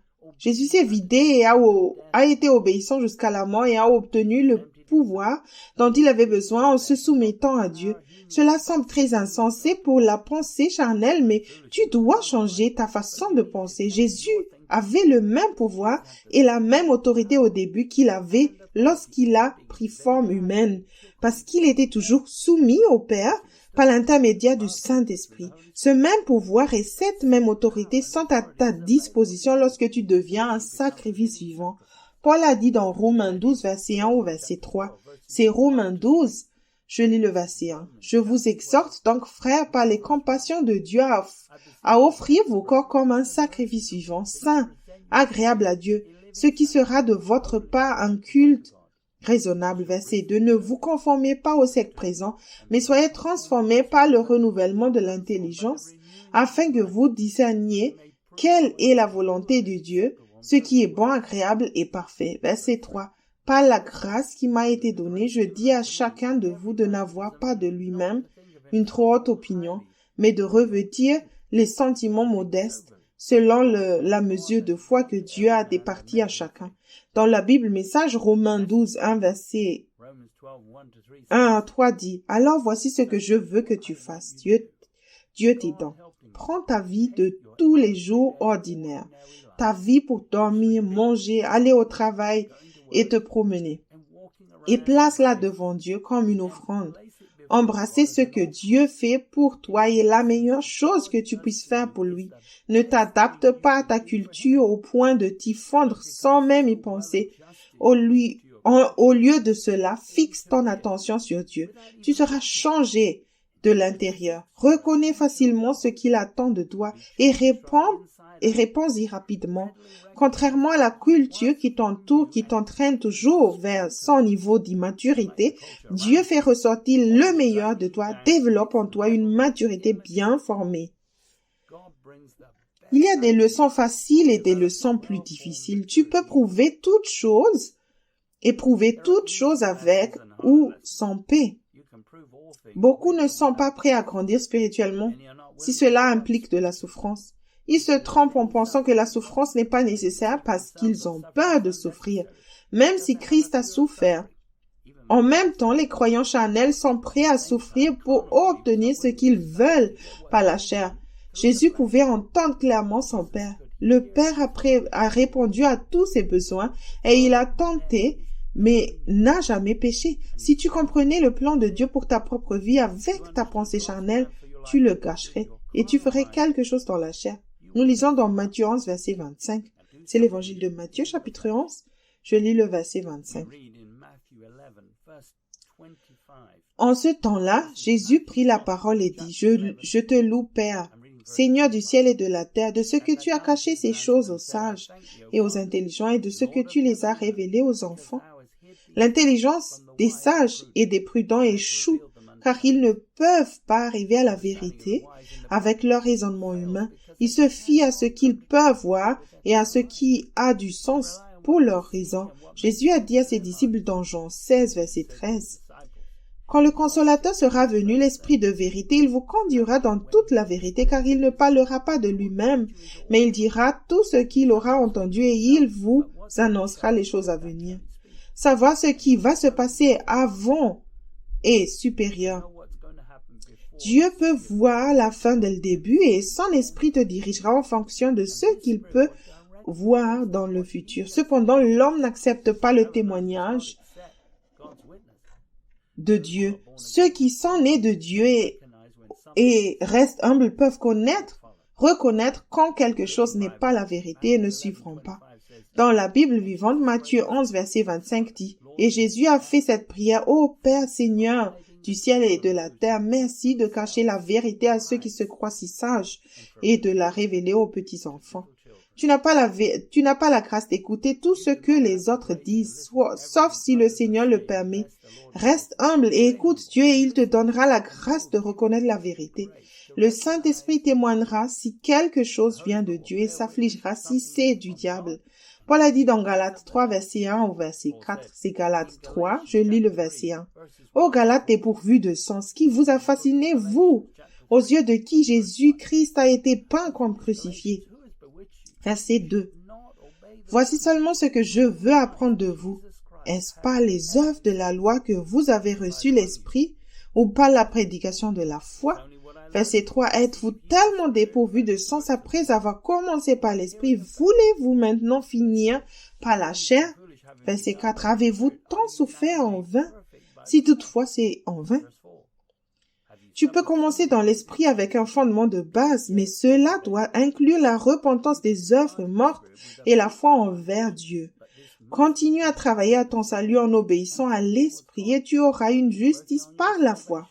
Paul a dit dans Romains 1, versets 17 et 18, c'est Romains 1, je lis le verset 17. Parce qu'en lui est révélée la justice de Dieu par la foi et pour la foi, selon qu'il est écrit, le juste vivra par la foi. Verset 18, la colère de Dieu se révèle du ciel contre toute impiété et toute injustice des hommes qui retiennent injustement la vérité captive. Dans la Bible amplifiée édition classique, Romains 1, versets 17 et 18 dit, car dans l'évangile, une justice que Dieu attribue est révélée, qui découle de la foi et conduit à la foi, révélée par le chemin de la foi qui suscite davantage de foi.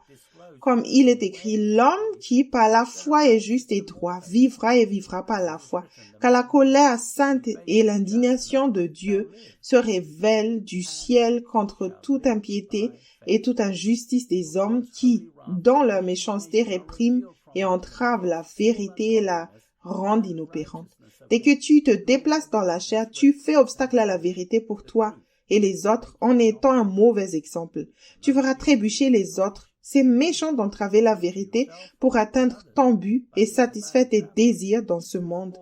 Jean dit dans 1 Jean 1, verset 4 au verset 7. C'est 1 Jean chapitre 1, verset 4.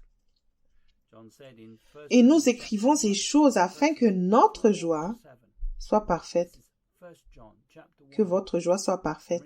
La nouvelle que nous avons apprise de lui et que nous vous annonçons, c'est que Dieu est lumière et qu'il n'y a point de ténèbres en lui. Verset 6. Si nous disons que nous sommes en communion avec lui et que nous marchions dans les ténèbres, nous mentons et nous ne pratiquons pas la vérité. Verset 7. Mais si nous marchons dans la lumière, comme il est lui-même dans la lumière, nous sommes mutuellement en communion et le sang de Jésus, son Fils, nous purifie de tout péché. Tout chrétien vivant dans la lumière est joyeux. Ceux qui ne sont pas joyeux aiment leur vie plutôt que la repentance et la communion avec Dieu. C'est de l'idolâtrie. Obtenir ce que tu veux dans ce monde en retournant dans les ténèbres est un péché. Pour cela, tu dois reprendre le contrôle de ta propre vie et être le Seigneur de ta propre vie. À ce moment-là, tu n'es plus un sacrifice vivant pour Dieu. Le diable est le Dieu de ce monde et il t'aidera à développer de mauvaises habitudes pour que tu vives dans les ténèbres. Tu pourrais obtenir quelque chose maintenant sans demander à Dieu, mais cela ne fera qu'empirer les choses. Ne fais pas de choix en fonction de ce qui est disponible dans ce monde. Les chrétiens charnels qui n'ont aucune crainte de Dieu répriment la vérité pour obtenir ce qu'ils veulent quand ils le veulent et croient que c'est OK. Ils n'auront pas d'héritage eux-mêmes en vivant dans la chair. Leur exemple fera également trébucher les autres qui feront de même et commenceront à servir l'argent à la place. Jésus a dit dans Matthieu 18, versets 3 et 4, l'évangile de Matthieu, chapitre 18, verset 3, et dit, « Je vous le dis en vérité, si vous ne vous convertissez et si vous ne devenez comme les petits enfants, vous n'entrerez pas dans le royaume des cieux. C'est pourquoi quiconque se rendra humble comme ce petit enfant sera le plus grand dans le royaume des cieux. » Tout le monde doit devenir comme un petit enfant, faire confiance et obéir. Ceux qui ont la capacité d'entendre Dieu maintenant dans tous les domaines évitent de devenir anxieux. Avec peu ou pas de pression, tu peux entendre sa voix. Lorsqu'il y a beaucoup de choses à traiter d'un coup, tu seras tenté de revenir à ton propre raisonnement et à ta propre compréhension. Ceux qui savourent encore les choses des hommes ont une faible base. Si le Saint-Esprit habite en toi, dès que tu commences à faire ce qu'il dit, tu seras dynamisé. N'aie plus peur d'être fatigué. Lorsque tu es faible, il vivifie ton corps mortel, même si tu as du mal. C'est une confirmation qu'il habite en toi. Lorsque tu te sens fatigué, renonce simplement à toi-même et fais ce que Dieu te dit. Obéir à Dieu est toujours une grande expression d'amour dans une situation difficile et par conséquent, tu récolteras plus d'amour de la part de Dieu. Cet amour te permettra aussi de surmonter la peur. Paul a dit dans Romains 1, verset 8 au verset 11. C'est Romains 1, verset 8. Je rends d'abord grâce à mon Dieu par Jésus-Christ au sujet de vous tous, de ce que votre foi est renommée dans le monde entier. Verset 9. Dieu que je sers en mon esprit dans l'évangile de son Fils, mes témoins que je fais sans cesse mention de vous. Verset 10. Demandant continuellement dans mes prières d'avoir enfin par sa volonté le bonheur d'aller vers vous. Verset 11. Car je désire vous voir pour vous communiquer quelques dons spirituels afin que vous soyez affermis. L'Église de Rome avait reçu l'Évangile, mais elle n'était pas bien établie. Le Saint-Esprit était en eux, mais n'habitait pas en eux. C'est un mystère que de nombreuses dénominations d'Église aujourd'hui qui croient qu'il suffit de naître de nouveau et de recevoir l'Esprit. Ils ont souvent de nombreuses lacunes dans leur théologie et en écoutant une mauvaise voix. Ceux qui sont nés de nouveau doivent regarder le fruit et voir si le Saint-Esprit habite en eux. Joseph Hitchcock a utilisé l'illustration d'un hôtel avec de nombreuses chambres pour expliquer la différence. Tu devais donner le passe-partout de ton cœur à Jésus en le faisant Seigneur par l'intermédiaire du Saint-Esprit qui habite en toi. L'Église de Rome comprenait la doctrine et faisait les choses mécaniquement. Le Saint-Esprit est ta meilleure aide et tu dois le laisser se manifester librement car il connaît la volonté de Dieu. Tu dois suivre sa direction ne pas éteindre l'Esprit. Paul a dit dans 1 Thessaloniciens 5, verset 18 au verset 23. C'est 1 Thessaloniciens 5, je lis le verset 18. Rendez grâce en toutes choses, car c'est à votre égard la volonté de Dieu en Jésus-Christ. Verset 19. N'éteignez pas l'Esprit. Verset 20, ne méprisez pas les prophéties. Verset 21, mais examinez toutes choses, retenez ce qui est bon. Verset 22, abstenez-vous de toute espèce de mal. Verset 23, que le Dieu de paix vous sanctifie lui-même tout entier, et que tout votre être, l'esprit, l'âme et le corps soient conservés et irrépréhensibles lors de l'avènement de notre Seigneur Jésus-Christ. Tu peux prendre des pensées captives et tout tester dans l'esprit. Ton Père t'aime. Si tu t'inquiètes, tu seras tenté de prendre le contrôle de la seigneurie. Pierre avait besoin de la paix de Dieu qui dépasse toute compréhension pour essayer de comprendre les voies de Dieu. Avec sa pensée humaine, il a commencé à réprimander Jésus dans Marc, chapitre 8, et a pris le contrôle de la seigneurie. Jésus a dit dans Matthieu 7, versets 13 et 14. C'est l'évangile de Matthieu, chapitre 7, je lis le verset 13. Entrez par la porte étroite, car large est la porte, spacieux est le chemin qui mène à la perdition, et il y en a beaucoup qui entrent par là. Verset 14, mais étroite est la porte, resserrez le chemin qui mène à la vie, et il y en a peu qui les trouvent. Si tu savoures les choses des hommes et de ce monde, tu ne te mettras pas sur le chemin étroit. Cela n'a aucun sens. Tu finiras par ne plus demander à Dieu d'écouter les réponses qui correspondent à tes propres opinions, désirs et rêves, et tu tromperas en croyant que Dieu parle alors que ce n'est pas le cas.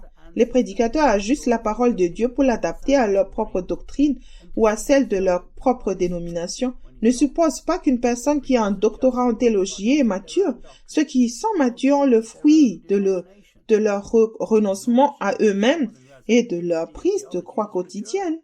Dans la Bible amplifiée édition classique, Éphésiens 4, verset 30 au 31 dit « Et n'attristez pas le Saint-Esprit de Dieu, ne l'offensez pas, ne le vexez pas et ne l'attristez pas, par lequel vous avez été scellés, marqués comme appartenant à Dieu, sécurisés pour le jour de la rédemption, de la délivrance finale par Christ, du mal et des conséquences du péché, que soit banni de toi toute amertume, toute indignation, toute colère, passion, fureur, mauvaise humeur, tout ressentiment, colère, animosité, toute querelle, bagarre, clameur, dispute, et toutes les calomnies, propos malveillants, injurieux ou blasphématoires, ainsi que toute malice, méchanceté, mauvaise volonté ou bassesse de quelque nature que soit.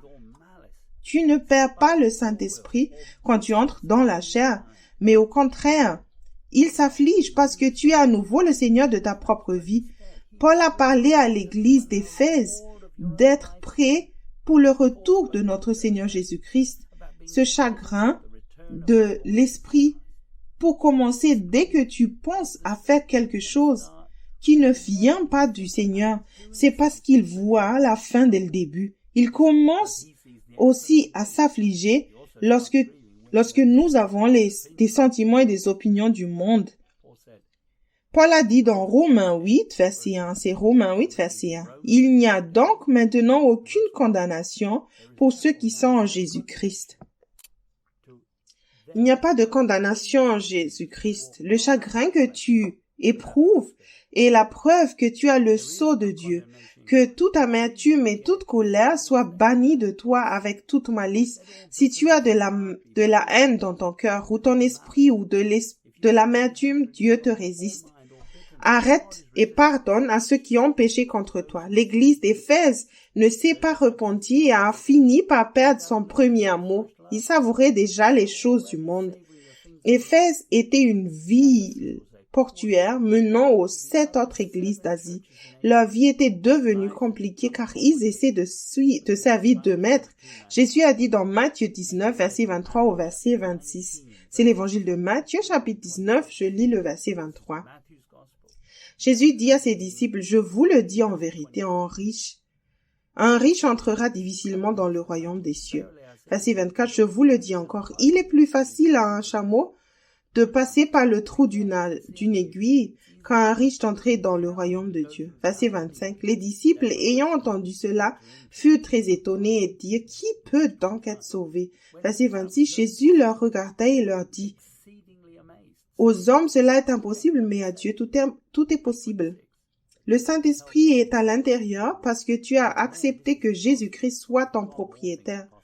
Toutes les personnes nées sur cette planète appartiennent à Dieu, par la création, mais elles n'ont pas reçu le cachet de Dieu.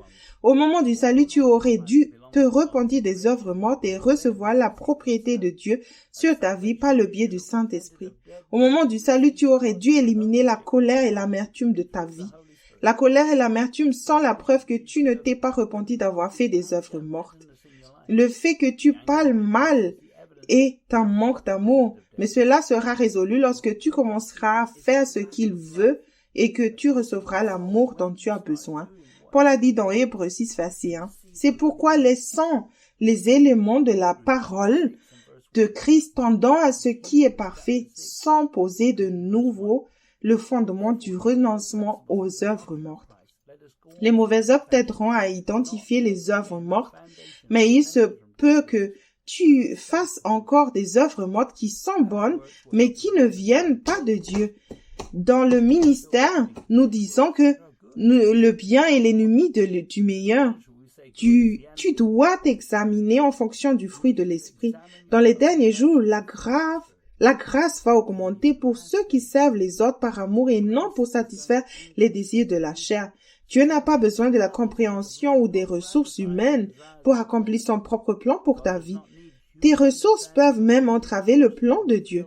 Dieu t'aime et chaque jour, il essaie de t'aider à surmonter ce monde. Il essaie de t'enseigner des leçons importantes là où tu as échoué auparavant. Avec Dieu, tu peux répéter ces leçons à nouveau pour finir par vaincre. Dieu est censé être ta source. Tu as reçu la tâche honorable et le représenter avec toutes les ressources du ciel. Tu ne devais pas te représenter toi-même et utiliser tes forces, tes dons et ta capacité sans autorisation. Tu as été conçu avec un vide à l'intérieur que Dieu seul est censé remplir. Tu as été conçu comme une boîte vide. Si ta boîte est pleine de choses, débarrasse-toi d'abord de cela. Ensuite, tu deviendras un canal afin que Dieu puisse couler à travers toi. Jésus parlait dans Matthieu chapitre 5 verset 2 au verset 9. C'est l'évangile de Matthieu chapitre 5, je lis le verset 2. Puis ayant ouvert la bouche, il les enseigna et dit. Verset 3. Heureux les pauvres en esprit, car le royaume des cieux est à eux. Verset 4. Heureux les affligés, car ils seront consolés. Verset 5. Heureux les débonnaires, car ils hériteront la terre. Verset 6. Heureux ceux qui ont faim et soif de la justice, car ils seront rassasiés. Verset 7. Heureux les miséricordieux, car ils obtiendront miséricorde. Verset 8. Heureux ceux qui ont le cœur pur, car ils verront Dieu. Verset 9. Heureux ceux qui procurent la paix, car ils seront appelés fils de Dieu. Si tu veux entendre, apprendre à connaître et suivre Jésus, alors je te recommande ce livre « Mes brebis entendent ma voix » de Joseph Hitchcock. Si tu veux prendre un nouveau départ et te trouver sur le chemin étroit, semé dans l'esprit tous les jours, expérimenter le plein salut et la liberté grâce à une repentance régulière, alors je peux te recommander le livre « Réveillez-vous ». Le temps touche à sa fin, volume 1, Fondation pour une maturité spirituelle par Joseph Hitchcock. Si tu veux grandir spirituellement, ne pas avoir l'esprit du monde et pas venir à maturité, je te conseille le livre Réveillez-vous, le temps touche à sa fin, volume 2, Grandir spirituellement par Joseph Hitchcock. Aujourd'hui, j'ai partagé un message sur le fait de savourer les choses de Dieu à l'esprit. Il y a tellement de merveilleuses expériences que tu pourrais manquer au cours de ton voyage simplement parce que tu fais passer tes propres besoins en premier.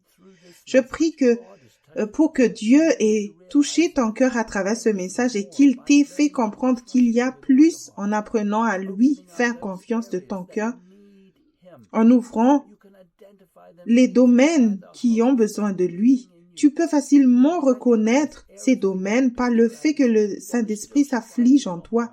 Tu reconnais les domaines où tu as de l'amertume et où il y a encore des querelles dans ton cœur.